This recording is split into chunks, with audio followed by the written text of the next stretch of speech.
से कि आज का दिन हमारे लिए एक बहुत बड़ा दिन होता है, क्योंकि बहुत लंबे स्ट्रगल के बाद हमने इस दिन को पाया है और आज़ादी पाई है। आप सब जानते ही हैं कि 1857 से लेके 1947 तक हमने एक लंबा स्ट्रगल किया है, कॉलोनियल एक्सप्लॉयटेशन को फेस किया है, हरासमेंट देखी है, बहुत सारे फ्रीडम फाइटर की इसमें जान गई है। तो उसके बाद हमने आके ये दिन जो है हमें मिला है, और इस दिन को हम बहुत ही खूबसूरती से और पूरे हिंदुस्तान में एक बहुत बड़े जश्न के तौर पे इसको मनाते हैं। आज का दिन हम स्पेशली जो हम बात करें 5 नंबर वार्ड, 7 नंबर वार्ड और 8 नंबर वार्ड के लोगों ने एक यूनानिमस डिसीजन लिया कि हम ये जो दिन है आज अपने ही स्ट्रीट में बनाएंगे, अपने एरिया में बनाएंगे। क्योंकि हम रेड जोन में हैं, तो हम एमएचए की गाइडलाइंस को भी वायलेट नहीं कर सकते हैं कि बाहर चले जाएं। तो हमने एक अच्छा फैसला लिया तीनों वार्ड्स ने मिलकर कि ये जो दिन है आज का, ये खूबसूरत दिन हम अपने ही एरिया में बनाएंगे। सबसे बड़ी बात इस दिन की रहती है कि हमारा जो तिरंगा है वो ऊंचा रहना चाहिए, और वो कहीं भी हो, हिंदुस्तान के किसी भी कोने में हो। तो हमने सबसे पहला काम वही किया, अपने तिरंगे को इस एरिया में बुलंद किया, और एक बहुत अच्छा मैसेज जो है अपनी स्ट्रीट में, अपने रियासी में और पूरे हिंदुस्तान में दिया है कि हम कहीं भी हो, हम इस दिन को सेलिब्रेट कर सकते हैं। हिंदुस्तान जिंदाबाद, हिंदुस्तान जिंदाबाद, हिंदुस्तान जिंदाबाद। आप सब जैसे जानते ही हैं कि इस दिन को पाने के लिए हमने एक लंबा स्ट्रगल किया है। तो मैं एक छोटी सी बात बताऊंगा, जो हमारी आखिरी मूवमेंट रही है इस आज़ादी को पाने के लिए, वो रही है 1942 की क्विट इंडिया मूवमेंट, जो कि हमारे लीडर जो थे महात्मा गांधी जी ने इसको स्टार्ट किया था। उसके बाद ही हमें ये आज़ादी मिली थी। और मैं बता दूं, क्विट इंडिया मूवमेंट में ही सिर्फ हमारे हिंदुस्तानियों की 10,000 लोगों की जाने गई थी, जो वो फ्रीडम फाइटर्स हैं। आपको उनको याद रखना चाहिए, उनकी इज्जत करनी चाहिए, अपने फ्लैग की रिस्पेक्ट करनी चाहिए। ये कुछ फंडामेंटल ड्यूटीज़ हैं आपकी, जो हर हिंदुस्तानी को निभानी है। अब हमारे पास टाइम तो बहुत कम है, तो मैं आगे के लिए जो है इम्तियाज़ वानी जी को बुलाता हूँ, वो अपने कुछ अल्फाज रखें। मैं शुक्रगुजार हूँ। यहाँ से हम लोगों को और सारी दुनिया को पता चलता है कि हमारे जज्बात अपने देश के लिए क्या है।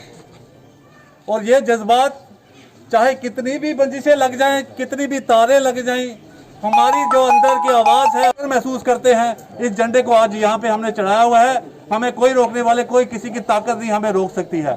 और मैं रियासी एडमिनिस्ट्रेशन को स्पेशल इसके लिए बड़े अफसोस की बात है, ये डिस्ट्रिक्ट एडमिनिस्ट्रेशन को, ये डिप्टी कमिश्नर रियासी जो है, ये उनके लिए बड़ी अफसोस की बात है कि बस स्टैंड के ऊपर ग्राउंड के अंदर हर साल की तरह हम 15 अगस्त में शामिल होते थे, लेकिन इस बार उन्होंने बिल्कुल मना कर दिया। हमारे बंदिशें लगा दी, तारे लगा के हमें यहाँ बंद करके रख दिया इन्होंने कि हम वहाँ नहीं जा सके। और यहाँ दूर की बात क्या, ये स्टेज पास है, तो स्टेज दूर नहीं है, स्टेज तक नहीं जाने दिया हमें। ये आज का दिन बनाना था हमने, ये हमारी अंदर से ख्वाहिशें हैं, ये हमारी ख्वाहिशें को बिल्कुल कुचला जा रहा है। तारीख को यहाँ पर तारे लगाई गई थी, और 13 तारीख से आज 15 अगस्त है, अभी तक तारे नहीं लगे। सारे देश को आज़ादी मिल गई, लेकिन रेड जोन में रहने वाले जो लोग हैं 7, 5 और 8 के, अभी तक गुलामी की जिंदगी जी रहे हैं। 13 जुलाई से लेके 15 अगस्त हो गया, 1 महीना पूरा हो गया है। डिप्टी कमिश्नर रियासी ने अभी तक कोई इसके ऊपर एक्शन नहीं ली, अभी तक तारे बंद करके रखी हुई है। और मैं आप सबको आज के दिन के लिए बड़ी बड़ी मुबारकबाद देता हूं, क्योंकि हमारे जज्बात है, हमने अपने जाहिर कर लिए, हमें कोई ताकत, कोई रोक नहीं सकता हमें इस झंडे को बुलंद करने के लिए। जय हिंद, जय भारत। बहुत अच्छे अल्फाज जो कि हमारे इम्तियाज़ वानी जी ने बोले हैं, तो बहुत अच्छी चीज़ें उन्होंने बोली जो आप लोगों ने सुनी हैं। तो कुछ चीज़ें हैं जो हमें फॉलो भी करनी पड़ती हैं, बट जो भी हो, मैंने आपको पहले भी कहा, हमें सबसे बड़ा जो हमारा रहता है फ्लैग होस्टिंग का, वो हमने कर ली है। और अब मैं आगे बुलाऊंगा एजाज सर को, वो प्लीज़ आए और अपने अल्फाज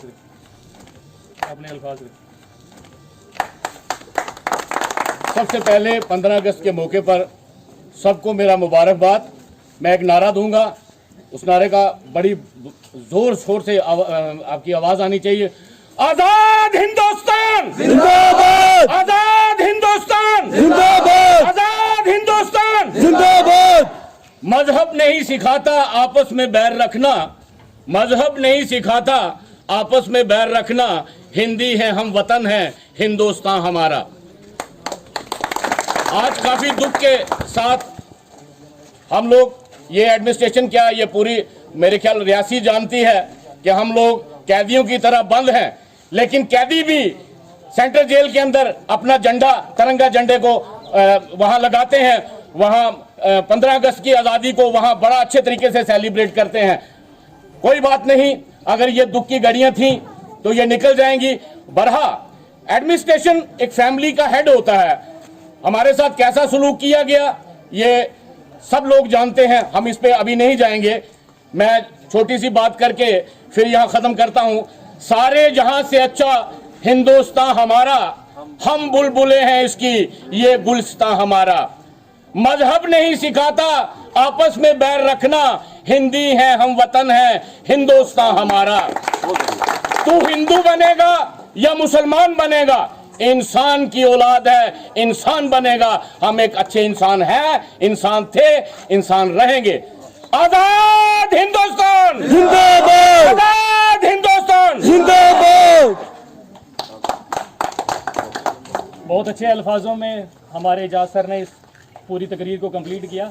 अब आगे के जो जिनको मैं बुलाने जा रहा हूँ वो हमारे इस एरिया के मौजिज़ बहुत बुज़ुर्ग, तो मैं उनको बोलता हूँ वो स्टेज पे आए। जोगराज मिंगी सर जी प्लीज़ वो आगे यहाँ पे स्टेज पे कुछ आजा थोड़ा। भारत माता की जय, भारत माता की जय। आज 15 अगस्त मनाने के लिए हम बॉर्डर 5, 6, 7, 8 के सारे लोग इकट्ठे हुए हैं। उसमें बड़ी तफसील से सभी ने बताया। मैं एक दो इंस्टांस घटनाएं थोड़ी बताऊंगा कि देश की आज़ादी के लिए किस प्रकार से हमारे नौजवानों ने कुर्बानियाँ दी हैं, उस कारण हमें आज़ादी मिली है। दो शख्सियतें, दो नौजवान जो बिहार में पैदा हुए, उनका नाम, एक का नाम है अपने अशफाकुल्ला खान और एक राम प्रसाद बिस्मिल। दोनों ही दोस्त थे, दोनों ही बचपन से क्लास में पढ़ते थे, दोनों ही कॉलेज में इकट्ठे पढ़े। दोनों को ही आज़ादी के लिए सजा हुई। राम प्रसाद बिस्मिल, उसको फांसी होनी थी तो दरोगा जो उसके पास गया और भाई देखा वो डंडे बैठ के निकल रहा, तो उसको सुबह 8 बजे फांसी होनी थी, वो 4 बजे डंडे बैठ के निकाल रहा था। उसको पूछा भाई क्या कर रहे हो, ये क्या तुम्हें पता नहीं है वो सुबह आपको फांसी होगी? उन्होंने कहा मुझे पता है फांसी होनी है, लेकिन हमारी परंपरा क्या है कि जब हम मंदिर जाते हैं तो बाग में जब फूल लाते हैं वो अच्छा बढ़िया सा फूल हो, मुरझाया फूल नहीं हम अपने देवता को जब भगवान को अर्पित करते हैं। इसलिए मैं भी अगर भारत माता के लिए जा रहा हूँ, उसका समर्पण हो रहा हूँ, तो मैं भी सोचता मैं हिस्ट पुष्ट होकर जाऊँ। ऐसे लोगों ने कुर्बानियाँ दी हैं, लाखों लोग हैं। मतलब 1897 में जो क्रांति हुई उसमें अपनी रानी झांसी वो उसके अग्रसर थी, उसमें 3 लाख कुर्बानियाँ हुई हैं। पहला संघर्ष हुआ, 3 लाख कुर्बानियाँ हुई, उसमें हमें आज़ादी ऐसे नहीं मिली है। राम प्रसाद बिस्मिल, सजा होनी थी, उनके परिवार गए उनके घर में, कहने लगा भाई अकेले बेटे हो तो मुखबिर बन जाओ, सरकार के गवाह बन जाओ और तुम्हें ये छोड़ देंगे, घर में रहोगे हमारे साथ। उसने जवाब क्या दिया? उन्होंने कहा अगर मैं माफी मांग कर आ जाऊं घर में, उसके बाद मैंने मरना नहीं है, मुझे मरना है। मरने के बाद क्या मुझे कोई याद करेगा? कोई नहीं करेगा याद मरेगा। उन्होंने कहा देश के लिए मरूंगा, तो उसमें मुझे भी याद किया जाएगा, मेरे साथ मेरे माता पिता को भी याद किया जाएगा। आखिर में उसको कहा अगर आखिरी ख्वाहिश क्या है तुम्हारी? उसने क्या कहा? उन्होंने कहा रख दे कोई जरासी खाके वतन कफन में, रख दे कोई जरासी खाके वतन कफन में। मतलब ये उनकी लास्ट डिजायर थी।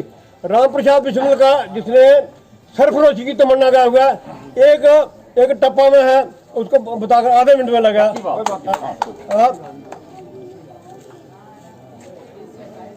वही शाने शहीदा है, वही है रौन के आलम, वतन पे दे के जहाँ जो जंग के मैदान में सोता है, उसी का नाम रोशन है, उसी का नाम बाकी है कि जिसकी मौत पे दुनिया का हर इंसान रोता है।